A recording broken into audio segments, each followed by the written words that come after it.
நற்செய்தி வாசகம்.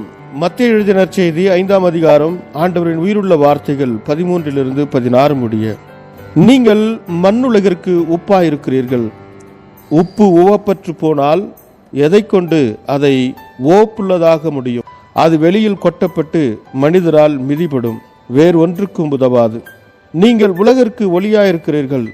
மலைமேல் இருக்கும் நகர் மறைவாய் இருக்க முடியாது. எவரும் விளக்கு ஏற்றி மரக்காலுக்குள் வைப்பதில்லை, மாறாக விளக்குத்தண்டின் மீதே வைப்பர். அப்பொழுதுதான் அது வீட்டில் உள்ள அனைவருக்கும் ஒளி தரும். இவ்வாறே உங்கள் ஒளி மனிதர் முன் ஒளிர்வதாக. அப்பொழுது அவர்கள் உங்கள் நற்செயல்களை கண்டு உங்கள் விண்ணக தந்தையை போற்றி புகழ்வார்கள். ಇದು ಕ್ರಿಸ್ತು ವழங்கும் ನற்செய்தி. ಕ್ರಿಸ್ತುವೇ ಉಮக்கு புகழ். ಮತ್ತಾಯ ಅಧ್ಯಾಯ 5 ವಚನ 13-16 ನೀವು ಭೂಮಿಗೆ ಉಪ್ಪಾಗಿದ್ದೀರಿ. ಆದರೆ ಉಪ್ಪೆ ತನ್ನ ರುಚಿಯನ್ನು ಕಳೆದುಕೊಂಡರೆ ಅದನ್ನು ಮತ್ತೆ ಉಪ್ಪನ್ನಾಗಿ ಮಾಡಲು ಸಾಧ್ಯವಿಲ್ಲ. ಅಂತ ಉಪ್ಪಿನಿಂದ ಪ್ರಯೋಜನವೇನೂ ಇಲ್ಲ. ಜನರು ಅದನ್ನು ಹೊರಗೆ ಬಿಸಾಡಿ ಅದರ ಮೇಲೆ ನಡೆದಾಡುವರು. ನೀವು ಲೋಕಕ್ಕೆ ಬೆಳಕಾಗಿದ್ದೀರಿ. ಗುಡ್ಡದ ಮೇಲೆ ಕಟ್ಟಿದ ಪಟ್ಟಣ ಮರೆಯಾಗಿರಲಾರದು. ಜನರು ದೀಪವನ್ನು ಪಾತ್ರೆಯ ಕೆಳಗೆ ಮುಚ್ಚಿಡುವುದಿಲ್ಲ.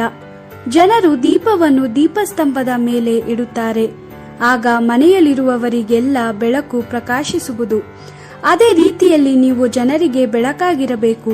ಹೀಗೆ ಅವರು ನಿಮ್ಮ ಸತ್ಕಾರ್ಯಗಳನ್ನು ಕಂಡು ಪರಲೋಕದಲ್ಲಿರುವ ನಿಮ್ಮ ತಂದೆಯನ್ನು ಕೊಂಡಾಡಲಿ. ದೇವರ ವಾಕ್ಯವಿದು. ದೇವರಿಗೆ ಕೃತಜ್ಞತೆ ಸಲ್ಲಲಿ.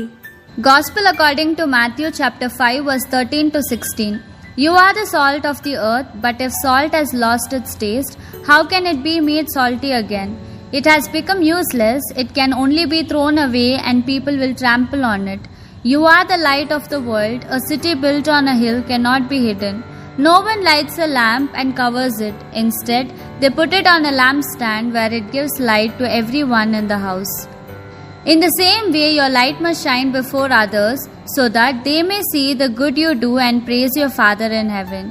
The Gospel of the Lord. Praise to you, Lord Jesus Christ.